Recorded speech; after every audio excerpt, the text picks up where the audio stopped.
मन न रंगाए जोगी कपड़ा रंगाए। कपड़ा तो रंगा लिया, मन नहीं रंगाया। और समस्या यह है कि कपड़ा आपके दुख का कारण भी नहीं है। बाहर की कोई भी वस्तु हमारे जीवन में दुख का कारण नहीं बन सकता। अगर हम सोचते हैं कि कपड़े पुराने हैं इसलिए हम दुखी हैं, साहब कहते हैं नहीं, ये कपड़े दुख के कारण नहीं है। ये घर पुराना हो गया इसलिए दुख हो रहा है, ये भी झूठ है।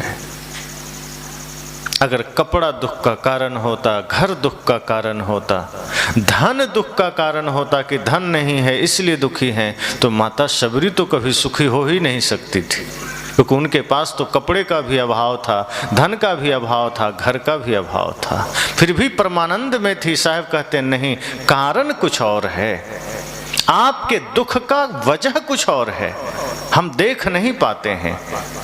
सदगुरु कहते हैं मन ना रंगाए। रंगाना तो मन को था, सजाना मन को था, बाकी सब चलता रहा, सब कुछ करते रहे, मन को रंगा ना पाया। मन को रंगना किस में था? कोई बाहर लाल पीले रंग में थोड़े रंगना है कि कहीं गए रंगरेज के पास और दे दिया कि भैया मेरे मन को रंग दो। वो किस में रंग देगा? कपड़े को तो रंगा जा सकता है बाहर। आपके पास कोई सफ़ेद कपड़ा है, आप किसी रंगरेज को दे दीजिए, वो रंग देगा, लाल में, पीला में, काला में, हरा में। लेकिन मन को कहाँ रंगना है?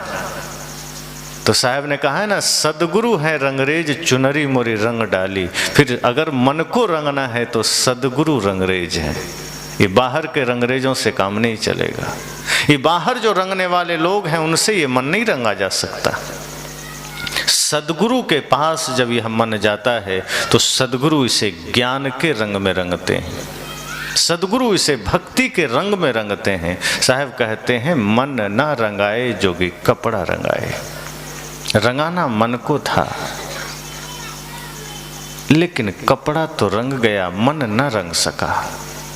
कपड़े अब बहुत से लोग होते हैं, कपड़े रंग लिए, तिलक लगा लिए, माला पहन लिए, योगी हो गए। साहब कहते हैं ये तो बाहरी बात हुई, भीतर तो कुछ बदला ही नहीं। जैसे कोई आदमी घर से बाहर निकलता है तो निकलने से पहले दर्पण में अपना चेहरा देखता है। अब जब तक घर में है तब तक फटा हुआ कपड़ा भी है तो चिंता नहीं है, घर में है। चप्पल नहीं है कोई बात नहीं, घर में है। बाल इधर उधर बिखरे हुए हैं फिर भी चिंता नहीं है, घर में है। चेहरे पर कोई दाग भी लगा है तो चिंता नहीं है, क्योंकि घर में है। घर में है तो निश्चिंत हैं। लेकिन जैसे ही बाहर जाने की बात हुई तो आदमी सजता है, तैयार होता है, और कुछ नहीं तो दर्पण के सामने चेहरा तो जरूर देखता है कि कोई दाग तो नहीं, कहीं कोई टेढ़ा मेढ़ा बाल तो नहीं। सब कुछ सही कर लेता है, नीचे चप्पल भी सही कर लेता है, कपड़े भी सही कर लेता है, चेहरे के दाग भी ठीक कर लेता है, बाल भी ठीक कर लेता है, तब घर से बाहर जाता है। सदगुरु कहते हैं अगर आप घर से बाहर निकलते हो और आप ये देख रहे हो कि आपके चेहरे में कोई दाग है, बाल टेढ़ा मेढ़ा है, कपड़े में कोई दाग है, आपने ठीक कर लिया, अच्छी बात है, कर लीजिए। सदगुरु ऐसा नहीं है कि आपको कह रहे हैं कि नहीं घर से निकलो तो गोबर लगा के निकलो। वे कहते हैं कपड़े ठीक करके निकलिए, अच्छी बात है, चेहरे पर भी कालिख पोत के नहीं निकलना है, साफ करके निकलिए, बाल सीधे करके निकलिए। पर सदगुरु कबीर इशारा क्या करते हैं? वे कहते हैं जैसे तुमने बाहर के दर्पण में अपने तन को देखा है, ऐसे ही घर से बाहर निकलने से पहले आंखें बंद करके मन के दर्पण में, ज्ञान के दर्पण में, ध्यान के दर्पण में एक बार मन को देख लेना कि कहीं मैं कोई गंदा मन लेकर बाहर तो नहीं जा रहा, मैं कहीं कपटी मन लेकर बाहर तो नहीं जा रहा, मैं कहीं लालची क्रोधी मन, विकारी मन के साथ बाहर तो नहीं जा रहा। और यदि मन में कोई दाग है और आप बाहर चले गए तो झगड़े होना तय है, कहीं विवाद होना तय है, कहीं कुछ न कुछ उटपटांग होना तय है। सदगुरु कहते हैं कपड़े में दाग रह जाए तो मत सोचना ज्यादा, शरीर में कोई दाग रह जाए तो ज्यादा न सोचना, लेकिन मन में दाग रह जाए तो आपका जीवन बेकार हो जाएगा। आप बाहर जाओगे तभी झगड़े होंगे। मन का दाग है तभी आप नशे के दुकान पर जाते हैं, मन में दाग है तभी शराब के दुकान पर जाते हैं, मन में दाग है तभी किसी से विवाद कर आते हैं, मन में दाग है तभी किसी के साथ छीना झपटी करके आते हैं। लेकिन मन बेदाग हो जाए तो कहीं चले जाइए, दुनिया में कोई विवाद नहीं हो सकता, आपको कोई दुखी नहीं कर सकता। सदगुरु ने कहा मन ना रंगाए, मन को नहीं रंगाया, मन को नहीं धोया, मन को पवित्र नहीं किया, तन को रंगा लिया, कपड़े को रंगा लिया, बाहर ठीक कर लिया, घर के पर्दे बदल डाले, घर को ठीक कर डाले, टाइल्स बढ़िया लगा डाले, घर की पूरी सफाई कर दी, लेकिन सत्संग की गंगा में आकर हमने मन को नहीं धोया। सत्संग की गंगा में अगर हम मन को भी धो लेते तो बाहर झोपड़ी भी होगी तो आनंद ही आएगा, फिर झोपड़ी में भी स्वर्ग का ही आनंद आएगा। और यदि मन गंदा है तो 7 स्टार होटल में भी बैठा हुआ आदमी रोता रहता है, बिलखता रहता है। इसका उदाहरण आप देखिए, माता शबरी झोपड़ी में भी आनंद में है, रावण सोने की लंका में भी भय और पीड़ा में जी रहा है। तो ये धन बाहर का सुविधा के लिए है, ये बाहर सब कुछ आपको मिल सकता है धन से, सोना चांदी हीरे जवाहरात हैं, अब बाहर की सुविधा बढ़ा लीजिए, बाहर सारा विकास कर लीजिए, लेकिन मन में सुख, मन की शांति सत्संग से आएगा, ज्ञान से आएगा, ध्यान से आएगा। इसलिए साहब ने कहा कि ज्ञान गंगा नहा लो प्यारे मना, ऐ मन ये ज्ञान की गंगा को नहाना, ज्ञान की गंगा में डुबकी लगाना। तो सदगुरु कहते हैं मन न रंगाए जोगी कपड़ा रंगाए, मन न फिराए जोगी मन का फिराए। ये बड़ा महत्वपूर्ण शब्द है कि मन को हमने फेरा नहीं, भजन में, ज्ञान में, ध्यान में मन का फेर रहे हैं। बहुत लोगों को आप देखेंगे सुबह उठते ही हाथ में राम राम राम राम शुरू हो जाता है, वो माला चल रहा है, माला जाप कर रहे हैं। अब उंगलियां चल रही है माला पर और मन चल रहा है बाजार में, मुख में जीभ घूम रहा है, राम राम कह रहा है, मन घूम रहा है दुनियादारी में, माया में, प्रपंच में, छल कपट ईर्ष्या द्वेष में। साहब कहते हैं मन न फिराए, मन को फेरना था इसमें। जो राम राम कर रहे हो इस राम राम के साथ ही मन को भी घुमा देना था, ताकि वो मन जो तुम्हारा बाजार का चक्कर काट रहा है, माया का चक्कर काट रहा है, वो माला में जाके टिक जाए, वो यहाँ आकर के रुक जाए। लेकिन माला तो फेरा, मन नहीं फेरा, इसलिए सब व्यर्थ हो जाता है, सब कुछ करना व्यर्थ हो जाता है। आप कुछ भी कर लीजिए, मान लीजिए आप खूब भोजन की व्यवस्था कर लीजिए और आपको भूख ही न लगे, तो भोजन व्यर्थ ही तो हुआ। और भूख न लगने का मतलब स्वास्थ्य ठीक नहीं है। स्वास्थ्य ठीक हो, भीतर से आप स्वस्थ हैं, तो समय से भूख लगेगी। लेकिन अगर आपका शरीर बीमार है तो आप कितना भी महंगा बढ़िया भोजन इकट्ठा कर लीजिए, आपको भूख नहीं लगेगी, तो वो भोजन कचड़े के समान है। लेकिन यदि आपको कड़ी भूख लगती है तो सूखी रोटी भी आप खाएंगे अमृत के समान। सदगुरु कहते हैं कि इसी तरह से अगर मन में बीमारी है, मन में दोष है, मन में गंदगी है, तो ये सारा सत्संग, ध्यान, बाहर का वैभव सब बेकार लगेगा।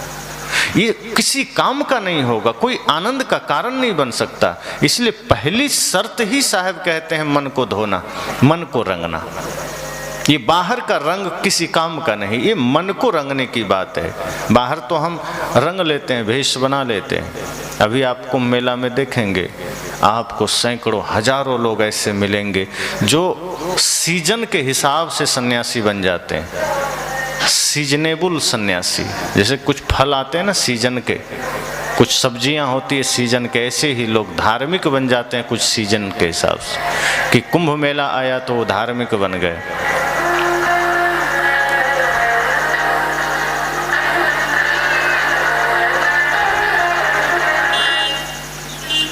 तो तो मैंने कहा कि कुछ लोग कालखंड में सीजन के हिसाब से धार्मिक बन जाते हैं। जैसे अभी कुंभ मेला का समय है, बहुत से लोग धार्मिक बन जाएंगे। आगे कोई त्योहार आ जाएगा रामनवमी का, 3-4 दिन के लिए कुछ लोग धार्मिक बन जाएंगे। आगे फिर सावन का महीना आ जाएगा, 1 महीने के लिए लोग सब शिव जी के भक्त बन जाएंगे। तो ये हमारा बाहर से करना होता है कि बाहर से हम धार्मिक बन गए, बाहर से योगी बन गए, भीतर हमारा वही पुराना गंदा मन होता है। साहब कहते हैं बाहर से बनना किसी काम का नहीं, मन को रंगाना, मन को पवित्र करना, तो समझना आप सच्चा योगी हुए। आगे साहब कहते हैं आसन मारी गुफा में बैठे। का मानो कोई योगी गुफा में बैठ गया आसन मार के, आसन मारी गुफा में बैठे, मनुआ चहुं दिस धाये। अब गुफा में तो बैठे हैं आसन मारकर, लेकिन मन घूम रहा है बाजार में, मन चक्कर काट रहा है संसार का। अब जिसका मन संसार का चक्कर काट रहा है, जिसका मन बाजार का चक्कर काट रहा है, सद्गुरु कहते हैं फिर उसे गुफा में शरीर भर तो बैठा है। जैसे यहाँ सत्संग में सब लोग बैठे हैं, शरीर यहाँ बैठा है और मन कहीं बाहर चला गया, मन कहीं दुनियादारी में चला गया, परिवार समाज में चला गया, खेत खलिहान में चला गया, तो समझना आप यहाँ हैं फिर भी नहीं है। मन का होना असली बात है। मन नहीं है तो आप नहीं हैं, शरीर के होने से कोई मतलब नहीं, क्योंकि मन ही आपको बोध कराता है कि आप जहाँ हैं वहाँ क्या घटित हो रहा है। अगर यहाँ कुछ ज्ञान की बातें चल रही है तो मन ही आपको सुना रहा है, वही सूचना दे रहा है, क्योंकि ये सारी इंद्रियां, आँख, नाक, कान, जीभ, त्वचा मन के अधीन काम करती है। और यदि मन ही कहीं और चला जाए तो कान यहीं मौजूद रहेगा, लेकिन मन कहीं और रहेगा तो ये शब्द जाएंगे तो, लेकिन आपको समझ नहीं आएगा कि हमने क्या सुना। इसलिए मन का मौजूद होना ये आवश्यक है, तन के मौजूदगी मायने नहीं रखता। आप कभी भोजन करते हैं, भोजन करते करते आधा भोजन आपने कर लिया और तभी किसी ने पूछा कि अरे बताना जरा सब्जी में नमक कैसा है। अचानक आप होश में आते हैं कि अरे पता नहीं, रुको फिर से खा के बताते हैं। अब एक आधी थाली खत्म हो गई, फिर भी आप नहीं बता पाए, अब फिर से खाएंगे। इसका मतलब है कि अब तक मन कहीं घूम रहा था, उसकी उपस्थिति नहीं थी, इसलिए आधा भोजन हाथ ने काम किया, मुख ने काम किया, लेकिन मन नहीं था तो भोजन का स्वाद का पता नहीं चला। नमक कैसा है आप पुनः चेक करते हैं, अर्थात जैसे ही कोई कहता है बताना नमक कैसा है, अब मन आ गया। अब तक मन कहीं कहीं चिंतन में लगा था, कहीं सोच रहा था, कहीं घूम रहा था, किसी के साथ खड़ा था, लेकिन जैसे ही किसी ने रोका टोका मन आया। मन जैसे ही आया आपने बता दिया हाँ कम है, ज़्यादा है। ऐसे ही हम जहाँ होते हैं, अगर मन भी यहाँ रहे तो हम थोड़ी ही देर अगर कुछ बातें सुनेंगे, थोड़ा ही देर ध्यान करेंगे, थोड़ा ही देर सत्संग करेंगे, वो हमारे लिए उपयोगी हो जाएगा, वो हमारे लिए लाभकारी हो जाएगा। लेकिन हम शरीर को यहाँ रख करके और मन को कहीं और भेज दें तो यहाँ शरीर के होने से हमें कोई लाभ नहीं मिलेगा। हाँ, दूसरों को तो लगेगा कि नहीं वो आदमी 2 घंटे बैठा रहा। अब जैसे कोई आदमी मंदिर में गया पूजा करने, 2-2 घंटे पूजा किया, पर मन उसका बिजनेस में लगा है, व्यापार में लगा है, उधर चल रहा है ओम जय जगदीश हरे, और भीतर भीतर चल रहा है घर में धन लक्ष्मी बढ़े, तो फिर उसका मन तो यहाँ मंदिर में नहीं है, मन तो व्यापार में है, शरीर मंदिर में है। दूसरे देखेंगे उन्हें लगेगा बड़ा धर्मात्मा आदमी है, बिजनेस करता है, फिर भी 2 घंटा मंदिर में बिताता है। पर दूसरे ने यह नहीं देखा कि मंदिर में है फिर भी धन लक्ष्मी बढ़े वाला ही कामना चल रही है, फिर भी वही भाव चल रहा है, फिर भी ये दुकान पर ही खड़ा है। और जहाँ मन है वहीं आप हैं, तन कहीं भी रहे ये कोई मायने नहीं रखता। साहब कहते हैं गुफा में बैठे हो, चाहे कोई घर में बैठ के ध्यान लगाए, चाहे कोई गुफा में बैठे, सद्गुरु यहाँ योगी को इशारा करते हैं, पर जो भी ध्यानी है अगर कहीं बैठकर ध्यान कर रहे हैं और वो ध्यान आपके जीवन में परिवर्तन का कारण नहीं बना, वो ध्यान किसी काम का नहीं। आसन मारी गुफा में बैठे, मनुआ चहुँ दिस धाए, अब मन घूम रहा है लालच में, ईर्ष्या में, द्वेष में। और जब तक किसी ने कुछ नहीं कहा तब तक ध्यान ही है, और किसी ने कटु शब्द कह दिया तो आदमी ध्यान ही नहीं रह जाता है, सारा ध्यान खत्म। जब तक किसी ने कुछ नहीं कहा, बड़ा धर्मात्मा आदमी है, पुण्यात्मा आदमी है, थोड़ा सा किसी ने निंदा कर दिया, उसकी सारी शांति भंग हो जाती है। एक ध्यानी आदमी था, उसका नाम था शांतिदास। पहले बड़ा क्रोधी था, और ऐसा हुआ कि क्रोध में ही वो साधु भी बना। कई बार क्रोध आपसे बहुत कुछ करवा देता है, तो क्रोध में ऐसे बना साधु कि पति पत्नी में झगड़ा हुआ। पत्नी ने कहा कि मेरे अनुसार चलते नहीं हो, घर का काम करते नहीं, खाली बैठे रहते हो। ऐसे रोज झगड़े होते रहे, बच्चे को लेकर और किसी बात को लेकर विवाद बढ़ता गया। एक दिन उसने गुस्से में आकर पत्नी को खूब मारा पीटा, और इतना मारा कि वो बेचारी बेहोश हो गई।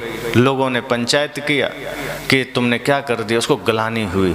अब उसे लगा साथ में कैसे रहें, तो उसने घर ही छोड़ दिया। कहा नहीं, अब घर में तो नहीं रह सकते, अब कहीं और चले जाएंगे। फिर सोचा कहीं और जाएंगे तो भी कैसे रहेंगे, तो आश्रम चले जाते हैं। वो आश्रम चला गया, क्रोध में ही आश्रम चला गया। ग्लानि नहीं हुई थी, वस्तुतः क्रोध ही उसको विनम्र नहीं होने दिया। विनम्रता आती, माफी मांगता, सेवा करता, पत्नी ठीक हो जाती, फिर साथ हो जाते, पर प्रेम नहीं जगा, विनम्रता नहीं जगी। वो क्रोध ने उसे इतना अकड़बाज बना दिया कि नहीं, अब घर में हम साथ तो नहीं रह सकते, घर छोड़ दिया, साधु बन गया। अब जब जो अहंकार और क्रोध में कुछ करता है, तो साधना में भी उसका क्रोध और अहंकार खड़ा रहता है। फिर वो हर जगह वही दिखाएगा कि हम बड़ा ध्यानी, हम बड़ा ज्ञानी, हम बड़ा धर्मात्मा। और फिर वो क्या किया, अब सब लोग चलते थे सड़क पर, तो वो कहता था कि हम इससे ऊंचे सन्यासी हैं, हम सड़क में चलेंगे, हम तो तपस्वी हैं, हम तो और ज़्यादा सिद्ध पुरुष हैं, हम खेत में चलेंगे। वो खेत में चलता था। और लोग धूप में चलते थे या छाया में चलते थे, वो सीधे कहता था कि धूप छाया सड़क से हमको मतलब नहीं, हम कांटे पर चलेंगे, हम खेत में चलेंगे। और लोग गद्दा बिछा कर सोते, तो वो क्या करते, कंकड़ बिछा के सोता। एकदम लोग कहे बाप रे, तो बहुत बड़ा धर्मात्मा तपस्वी आदमी है। क्रोध में वो तपस्या भी करने लगा। लोग 24 घंटा में 2 बार खाते थे, वो कहा नहीं, हम सिर्फ 1 बार खाएंगे। तो लोगों ने सोचा यही सबसे बड़ा साधु है, देखो 1 ही बार खाता है, ये कंकड़ पर चलता है, और लोग पूरा कपड़ा पहनता है, ये सिर्फ लंगोटी पहनता है, यही पक्का साधु है। आदमी तो देखता है बाहर हठ योगी को, तो उसी को तपस्वी समझ लेता है। इस तरह से धीरे धीरे उसकी प्रसिद्धि बढ़ गई। अब वो 24 घंटा में 1 बार खाना, कंकड़ पर चलना, ठंडी में भी कुछ ना पहनना, बर्फ की सिल्ली में बैठे रहना, और सब अहंकार और क्रोध में कर रहा था। साधना भीतर से नहीं जगी थी। साहब कहते हैं जब भीतर से जगेगी तो सहज ध्यान जागृत हो जाएगा, फिर आप तन को दुख नहीं देंगे, फिर आप तपस्या करेंगे, सम्यक तपस्या करेंगे जितना चाहिए। धीरे धीरे उसकी इतनी प्रसिद्धि बढ़ गई, सब जगह नाम फैल गया, शांतिदास शांतिदास। तो उसके बचपन के एक पुराने मित्र थे, उनको पता चला कि अरे हमारा मित्र साधु बन गया। पहले तो बड़ा क्रोधी था, बात बात में क्रोध कर बैठता था, बात बात में झल्ला जाता था, छोटी छोटी बात में चिढ़ जाता था, तुरंत लड़ पड़ता था। साधु बन गया। देखते हैं तो नाम पहले कुछ और था, नाम बदल के शांतिदास हो गया। तो कहा शांतिदास जी वाह, अब तो लगता है क्रोध शांत हो गया होगा, शांतिदास नाम हो गया तो क्रोध भी शांत हो गया होगा। सोचा चलो मिलने चलते हैं। अब उनकी इतनी प्रसिद्धि हो गई थी कि अब भीड़ लगी रहती थी। तो उनके मित्र जब मिलने आए तो पहचान तो गया महाराज, लेकिन सोचा कि इसको पहचानेंगे तो लोग कहेगा देखो इसका कैसा कैसा मित्र है। तो बड़ा है, तो बड़ा होने के बाद पहचानना थोड़ा कठिन हो जाता है। आप नेताओं को ही देखिए, चुनाव से पहले आपको खूब पहचानेंगे नेता लोग। आपके घर, आपको जहाँ ले जाइए नाली में भी बैठ जाएगा वो, चटाई में बैठ जाएगा, हाथ पहले ही हाथ उसका ऐसे जुड़ा रहता है, हमें लगता है चुनाव के बाद वो सब मालिश उलिश करवाता होगा, दर्द भी होता होगा, हाथ कभी नीचे होता ही नहीं उसका, इतना बिनियाबनत बने रहेगा, लगेगा इससे बड़ा सेवा भावी कोई नहीं। लेकिन कहीं जीत गया और अब आप कितना हूँ परिचय दे के पहुँचिए, ऐसे भी नहीं देखेगा। तो वही उस साधु का बात हुआ। मित्र ने सोचा कि पहचान भी नहीं रहा है, लेकिन पहचान तो गया है, ये ना पहचानने का नाटक कर रहा है, पहचान तो गया है। तो कहा महाराज हम अकेले में मिलना चाहते हैं। कहा नहीं इतना टाइम नहीं, अकेले में हम नहीं मिलते हैं। कहा महाराज समय दीजिए, हम आपको सुनकर आए हैं, हम भी जीवन में बदलाव चाहते हैं। तो उसको महात्मा जी को लगता है वो हमको नहीं पहचाना, लेकिन वो तो पहचान के ही आया था कि मेरा मित्र है। तो अकेले में जब मिला तो सबसे पहला सवाल उन्होंने किया कि आपका नाम क्या है? कहा मेरा नाम शांतिदास। कहा वाह बहुत बढ़िया। फिर कहा कुछ बातें किया कि कैसे सत्संग करें, ध्यान करें, कैसे क्या करें। 2 मिनट बात किया, फिर उसके मित्र ने कहा महाराज जी थोड़ा गलती हो गई, नाम भूल गया, फिर से बताइएगा क्या नाम है? कहा ना शांतिदास। कहा तब तो आप पूरा ध्यान में उतर गए होंगे, आपके जीवन में तो पूरा सत्य घटित हो गया। कहा एकदम पूरा घटित हो गया। कहा ब्रह्म मिल गया, एकदम पहले दिन मिल गया, पूरा धारा प्रवाह उसका बोलता गया। कहा महाराज जी फिर से भूल हो गई, नाम भूल गया आपका, जरा बताइएगा। कहा मूर्ख, कहा ना मेरा नाम शांतिदास है। मित्र ने कहा जी जी क्षमा करिए, अब याद रखेंगे। अब उसका गुस्सा बढ़ता जा रहा है महाराज जी का। इसका मित्र यही तो जानने आया था कि इसका गुस्सा मिटा कि नहीं, इसका क्रोध मिटा कि नहीं। वस्त्र तो पहन लिया है, प्रसिद्धि भी पा गया है तपस्या हठयोग करके, पर जो इसके अंदर बीमारी थी वो मिटा कि नहीं। बाहर तो बहुत बदलाव इसने कर लिया, कपड़े बदल गए, आश्रम बन गया, बाकी सारी चीजें हो गई, पर जो मूल बीमारी इसके अंदर थी क्रोध और अहंकार, वो दूर हुआ कि नहीं। उसका मित्र वही जानना चाहता था। फिर थोड़ी चर्चा किया। कहा महाराज फिर गलती हो गई, आपका नाम इतना कहा था, कहे लाठी लौट, अभी इसको बताते हैं अपना नाम। तब वो भागते भागते कहा कि नहीं अभी भी आपका नाम पुराना वाला ही है, शांति नहीं हुआ, वो क्रोध अभी भी बना हुआ। तब उसने परिचय दिया कि तुम भले ही हमें पहचानने से मना कर रहे हो, पर हम यही देखना चाहते थे कि तुम्हारे भीतर जो क्रोध की ज्वाला थी वो दबी कि नहीं, वो मिटी कि नहीं, वो खत्म हुई कि नहीं। लेकिन नहीं, नाम सिर्फ शांति तुम्हारा पड़ा है, मन में अशांति बनी हुई है, भीतर कोलाहल मचा हुआ है। तुमने बाहर तो बड़ा विस्तार कर लिया है, बाहर तुमने बड़ा फैलाव कर लिया है, और अपने क्रोध को मिटाने के बजाय तुमने उसको हथियार बना लिया, उसी को तुमने तप का साधन बना लिया, और ये बीमारी हो गई। जो क्रोध मिटाना चाहिए, जिस क्रोध को खंडित करना चाहिए ध्यान के द्वारा, तुमने उसी क्रोध और अहंकार को पोषित किया है, और ये जो इतनी प्रसिद्धि तुमने पाई है इसी हठ योग के चक्कर में। इसलिए मैं तो सिर्फ जानने आया था कि वास्तव में तुम्हारे भीतर विरक्ति जगी, तुम्हारे भीतर वैराग्य जगा, तुम्हारे भीतर शांति की प्यास जगी, या फिर तुम क्रोध में ही सब कुछ किया। तो उसके मित्र ने कहा कि सन्यास भी तुमने क्रोध और अहंकार में ही लिया, ये कोई वास्तव में भीतर प्यास नहीं जगी।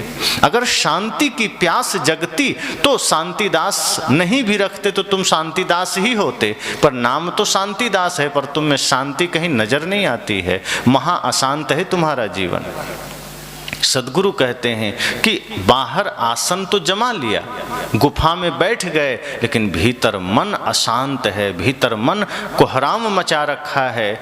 इसलिए साहब कहते हैं कि चारों तरफ मन तुम्हारा दौड़ रहा है, कहीं क्रोध में, लालच में, ईर्ष्या में, द्वेष में। किसी का घर देखा लालच जग गया, किसी का रूप देखा तो कामना जग गई, किसी के हाथ में महंगा फोन देखा तो लालच आ गया, किसी के बच्चे को सफल होते देखा तो ईर्ष्या हो गई, किसी में थोड़ी सी बुराई दिख गई तो नफरत हो गई। यही तो भर रखे हो मन में। साहब कहते हैं नहीं, मन जब रुकेगा, सच्चा मन, आप सच्चा ध्यानी बनोगे और मन सच्चे में अगर निर्मल होगा, मन ज्ञान में रंगेगा, मन भक्ति में रंगेगा, तो दुनिया में जहाँ भी तुम्हारी नजर जाएगी तुम गंदगी नहीं देखोगे, अच्छा देखोगे। आसन मारी गुफा में बैठे मनुआ 34 धाये। साहब कहते हैं भाव तारक घट बीच विराजे। जिस परमात्मा को तुम बाहर खोज रहे हो, जिस भगवान को तुम तीर्थों में खोज रहे हो, मंदिरों में खोज रहे हो, सद्गुरु कहते हैं वो तुम्हारे भीतर है। बाहर खोजने की जरूरत ही नहीं है। जहां भी जाओगे वहां मिलेगा नहीं। और यह बात सिर्फ सद्गुरु कबीर नहीं कहते हैं कि हाँ बाहर भगवान नहीं मिलेगा, पत्थर में नहीं मिलेगा। और एक समस्या यह है आदमी की कि आदमी बदलना नहीं चाहता, इसीलिए पत्थर का भगवान बनाया। क्योंकि पत्थर के भगवान के सामने हम किसी भी अवस्था में जाएं तो भगवान कुछ कहते थोड़े हैं। अब जैसे मंदिर है, मान लीजिए कहीं भी मंदिर होगा गांव में, अब कोई शराबी चला जाए मंदिर में शराब पी करके, तो भगवान कहेंगे कि बाहरे रहो, तुम शराब पी कर आया है, मत घुसो। लेकिन यहाँ आ जाए तो आप लोग रोक दीजिएगा। संत के पास चला जाए तो संत कह देंगे जाओ पहले थोड़ा नशा उतर जाए तब आना। आदमी को भगवान को मानने में सरलता होती है। वो जुआ भी खेल के गया है, किसी की हत्या भी करके गया है, तो वहाँ जाकर के सिर झुका लेता है, भगवान कुछ नहीं बोलते। क्योंकि पत्थर कुछ नहीं बोलता, क्योंकि हम मानते ही गलत जगह में भगवान को है। चित्र और मूर्तियां सिर्फ भगवान के प्रतीक होते हैं, महापुरुषों के प्रतीक होते हैं, वो भगवान नहीं होते। जैसे सदगुरु कबीर की यहाँ तस्वीर लगा दी जाए तो सदगुरु कबीर की तस्वीर है, वो सदगुरु कबीर नहीं है। उनके सामने आप माइक रख देंगे वो कुछ नहीं बोलेंगे, क्योंकि वो चित्र है, वो तस्वीर है, वो मूर्ति है, वो प्रतीक है। ऐसे ही किसी भी भगवान के मंदिर आप जाएं, वो भगवान का प्रतीक है, वो भगवान नहीं है। वहाँ से आपको कुछ मिलेगा नहीं। साहब कहते हैं तीर्थों में जाओ, मंदिरों में जाओ, मस्जिदों में जाओ, गिरजाघर गुरुद्वारे में जाओ, कोई नहीं मिलेगा। और यह बात गीता में श्री कृष्ण भी कहते हैं। जब अर्जुन के मन में यह सवाल हुआ कि हे प्रभु आप इतना ईश्वर ईश्वर करते हैं, ये ईश्वर क्या है, कौन है, कहाँ रहता है? तो श्री कृष्ण ने कहा अर्जुन ईश्वरः सर्वभूतानां हृदय से अर्जुन तिष्ठति। कहा शंका में मत पड़ो, मैं ईश्वर की बात तो करता हूं पर ईश्वर कहीं बाहर नहीं रहता। श्री कृष्ण कहते हैं सबके हृदय में ईश्वरः सर्वभूतानां हृदय से अर्जुन तिष्ठति। सभी भूत प्राणियों के हृदय में ईश्वर रहता है। ईश्वर मतलब जो संपूर्ण ऐश्वर्य को धारण करता है, जो ज्ञान विज्ञान समस्त कलाओं को धारण करता है, जो धर्म ज्ञान भक्ति सेवा प्रेम सत्य संपूर्ण सद्गुणों को धारण करता है, जो पावन है, जो पवित्र है, जो ज्ञान स्वरूप है, वही ईश्वर है और वह सबके हृदय में है। यही बात तुलसीदास से लोगों ने कहा कि आपने प्रभु शब्द बहुत कहा है, ये प्रभु क्या है? तो उन्होंने कहा प्र उपसर्ग है और भू सत्तायाम धातु है, इसी से प्रभु शब्द बनता है और इसका अर्थ होता है सर्वोत्कृष्ट सत्ता, जो सर्वोपरि है, उससे ऊपर कुछ नहीं। ये जितने भी हैं शब्द स्पर्श रूप रस गंध मन इंद्रियां, इससे ऊपर वो प्रभु है अर्थात आत्मा। तो रहता कहाँ है? तो तुलसीदास जी ने भी कहा प्रकृति पार प्रभु सब उर्वासी। एकदम वही हृदय से अर्जुन तिष्ठति वाला भाव तुलसीदास जी ने भी कहा कि प्रकृति से परे अर्थात ये जड़ प्रकृति से परे अलग ये जो प्रभु है चेतन है, यह सबके हृदय में रहता है। सदगुरु कबीर भी यही कहते हैं भव तारक घट माही विराजे खोजन तीरथ जाए।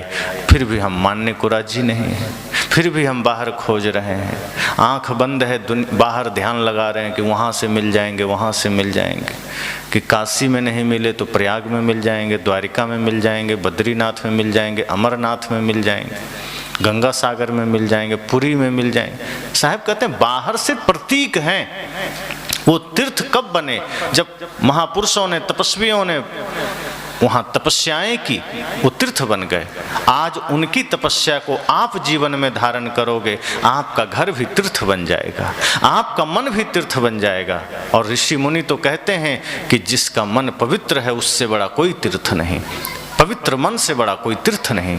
तो मन को पवित्र करिए। सदगुरु कहते हैं आसन मारी गुफा में बैठे मनुआ चौदिस धाये, भव तारक घट माहि विराजे, खोजन तीर्थ जाए। तो प्रभु तो हृदय में है, तीर्थ में क्या खोजना, बाहर क्या खोजना, नहीं मिलेंगे। जब घट में ही खोजेंगे और तब पता चलेगा परमात्मा तो मेरे और सबके घट में है। और जिस दिन सबके घट में परमात्मा दिख गया तो किसी से झगड़ा ही नहीं होगा। हम किसी को गाली कब देते हैं? जब हम उसमें अपना दुश्मन देखते हैं, जब हम उसमें जानवर देखते हैं कि नहीं ये आदमी नहीं है, ये हमारा दुश्मन है, ये जानवर है, तब हम गाली देते हैं। अपने भाई में ही राम का और भरत का दर्शन होगा तो आप क्या उससे बुरा बर्ताव करेंगे? अपने ही माता पिता में परमात्मा का दर्शन हो जाएगा तो क्या उनको गाली देंगे? सद्गुरु कहते हैं यही भाव तो समस्त सृष्टि में देखना है। जो भी हैं उनके सामने प्रेम से, श्रद्धा से परमात्मा का भाव करिए। अगर पिता हैं तो सोचे यही मेरे जगत पिता हैं, यही महादेव हैं। माता है तो सोचे यही जगत जननी है। फिर आप माँ को कभी कष्ट नहीं दे सकते, उन्हें कभी दुख नहीं दे सकते। पर विडंबना हमारे देश की कि अपनी माँ को हम एक गिलास पानी देने को राजी नहीं होते और मंदिर जाकर के दुर्गा माता को खूब घंटों वंदना करते हैं। तो सोचते हैं वो माता खुश हो जाएगी। अपनी माता को दुख देकर, अपनी माँ को कष्ट देकर आप जगत जननी को खुश करने चले हैं, ये कैसे सोच लिया?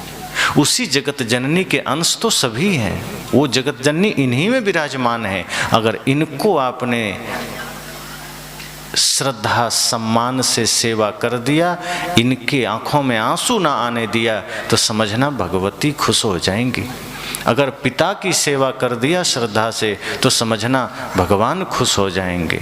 अपने बच्चों में ही अगर आपने भगवत्ता का दर्शन किया कि ये मेरे बच्चे ही कृष्ण गोपाल हैं, इन्हें ही सही संस्कार देने हैं, इन्हें ही बढ़िया से पालने हैं, परवरिश करने हैं, शुभ संस्कारों से सजाने हैं, तो आपके बच्चे ही सच में भगवत्ता को धारण करेंगे, समाज का उद्धारक बनेंगे। साहब कहते हैं भीतर ही परमात्मा है, सबके घट में है। हम बाहर देखते हैं इसलिए हम विवाद करते हैं, मंदिर में देखते हैं, लोगों में नहीं देखते। और विडंबना तो यह है कि आज जो मांस खाने वाले लोग हैं वो तो बिल्कुल नहीं देखते। वो मछली में तो देख लेते हैं कि नहीं भगवान मछली बनकर आए धरती पर, बराह बनकर आए, सुअर बनकर, लेकिन जब मछली खाने जाता है तब भूल जाता है कि मछली बनकर भगवान धरती पर आए हैं, तो मछली मार के खा जाता है। कृष्ण यह दर्शाते हैं कि समस्त जीवों में मैं ही हूं, लेकिन कृष्ण को कौन मानता है? पूजा तो करता है, उनका नाम तो जपता है, पर उनका ज्ञान कौन सुनता है? राम को कौन मानता है जो एक एक जीव के प्रति करुणावान है, जो एक एक जीव में प्रेम का दर्शन करते हैं? हम यह नहीं कहते कि आप चलो सदगुरु कबीर की ही बात मानो, आप गीता की तो मानो, रामायण की तो मानो, वहाँ भी तो यही बात है। वहाँ भी तो कहते हैं कि परम धर्म श्रुति विदित अहिंसा। कहाँ कहते हैं कि बकरी मारो, मुर्गी मारो, अंडा खाओ? तो कहते हैं अहिंसा से बड़ा कोई धर्म नहीं और अहिंसा से बड़ा कोई पाप नहीं। तो सदगुरु कबीर कहते हैं हृदय में परमात्मा है, और सबके हृदय में जब हम देख लेते हैं तो माता पिता, गुरु, पड़ोसी, मित्र, सब में अगर परमात्मा देख लिया तो किसी से आप छल नहीं करेंगे। अगर आप दुकानदार हैं, सामने ग्राहक में अगर आपने भगवान का दर्शन किया तो आप उचित मुनाफा लेंगे। आप कभी घूसखोरी नहीं करेंगे, मिलावटखोरी नहीं करेंगे, आप उसके साथ धोखा नहीं करेंगे। हम सामने ग्राहकों में भी भगवान नहीं देखते तो हम गलत करते हैं। अब देखिए ना, इंसानों के साथ तो छोड़िए, जब तिरुपति के लड्डू में भगवान के प्रसाद में इतना मिलावटबाजी हुआ तो कोई इंसान को छोड़ेगा? देते हैं भगवान को धोखा, इंसान को क्या छोड़ेंगे?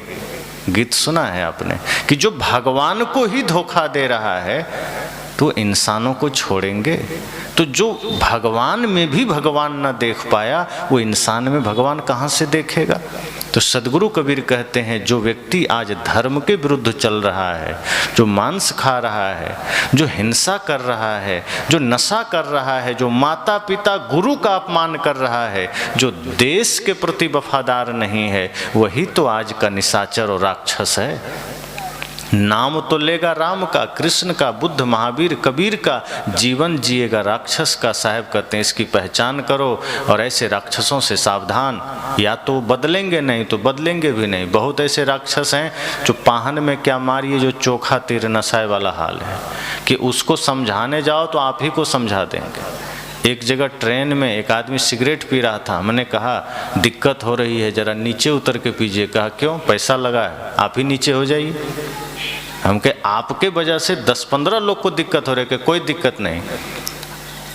और जब मैंने कंप्लेन किया पुलिस को तब तक उसका सिगरेट खत्म हो चला था। तो पुलिस जब आई तो कहा किसने कंप्लेन किया, मैंने कहा मैंने। अब वो आदमी मेरे तरफ गुस्से से देख रहा है, अच्छा तो आपने किया है। पुलिस कहता है तो कोई सबूत है, मैंने कहा ये पिया है, का वीडियो है, फोटो है, मैं कहा वो तो नहीं है। लेकिन कोई डर से नहीं बोला, वो आदमी थोड़ा सा हट्टा कट्टा था। तो बाकियों ने कहा नहीं हमने नहीं देखा। मैं कहा लो अब ऐसे हाल है तो कौन बदलेगा। तो उन्हीं की महत्ता ज़्यादा है, उनका ग्रुप ज़्यादा है, उनकी संख्या ज़्यादा है। आप अच्छा भी करो सोचो कोई सुनने वाला नहीं। साहब कहते हैं इसलिए अपने भीतर परिवर्तन लाइए, अपने भीतर बदलाव लाइए। जो राक्षसी प्रवृत्ति में जी रहे हैं जीने दीजिए। अगर कुछ बन पड़ता है कि कुछ सुधार की संभावना है तो करिए, वरना अपना जीवन उसके वजह से बर्बाद मत करिए। साहब तो कहते हैं कबीरा तेरी झोपड़ी रहे गलकटियन के पास, करेगा सो भरेगा तू क्यों हो उदास। कभी ऐसा संजोग आ जाए कि अगल बगल ऐसे ही लोग मिल जाएं तो भी उदास नहीं होना। उसकी कमाई उसकी, हमारी हमारी, हम जो करेंगे हमें मिलेगा, वो जो करेगा उसे मिलेगा। तो सदगुरु कबीर का यह पद बहुत महत्वपूर्ण है। अंत में साहब कहते हैं जोगी होके जागा नहीं 84 भरमाए। उन्होंने कहा जोगी तो हो गए, भक्त तो हो गए, पुजारी हो गए, सन्यासी हो गए। जोगी का मतलब से जोगी नहीं है, जो भक्ति को धारण करने वाला है भक्त हो गए, पूजा करने वाला पुजारी हो गए, साधना करने वाले साधक हो गए। लेकिन जागा नहीं। साहब कहते हैं जागे नहीं, मोह की नींद में सो रहे हैं। कामना नहीं मिटी, विकार नहीं मिटे तो सोया हुआ ही तो है, जाग नहीं पाए। जागने का अर्थ है सत्य को देखने लग जाना, असत्य नजर आने लग जाना, कामना नजर आने लग जाना। लेकिन अभी तो हम कामना में जी रहे हैं, इसका मतलब सत्य हम देख नहीं पाए, इसका मतलब जोगी होके भी हम सो रहे हैं। 84 भरमाए और यही बना रहा तो फिर 84 खानी में जाना पड़ेगा। कीट पतिंग न जाने क्या क्या बनेंगे, सांप बिच्छू गाय भैंस बकरी, फिर दुख पाएंगे। साहब कहते हैं जोग जुगत सो दास कबीरा अलख निरंजन पाए। सदगुरु कबीर विनय भाव से कहते हैं कि मैंने तप ध्यान साधन से विनय हो करके साधना मार्ग में लग करके मैंने स्वयं को पा लिया, ज्ञान को पा लिया, मैंने अपने भीतर के परमात्मा को जान लिया। इसलिए मैं आह्वान करता हूं कि आप भी अपने भीतर के परमात्मा को जगा सकते हैं, अपने आप को पा सकते हैं। ये कठिन नहीं है। साहब कहते हैं जिस साधना से, जिस ज्ञान से, जिस तपस्या से मैंने पाया है आप भी पा सकते हैं। तो हम सब भी संकल्प लें कि सदगुरु कबीर के इस पद को हम अपने जीवन में धारण करें, इसके एक एक शब्द पर हम चलने का प्रयास करें। अभी के सत्र में इतना ही बस।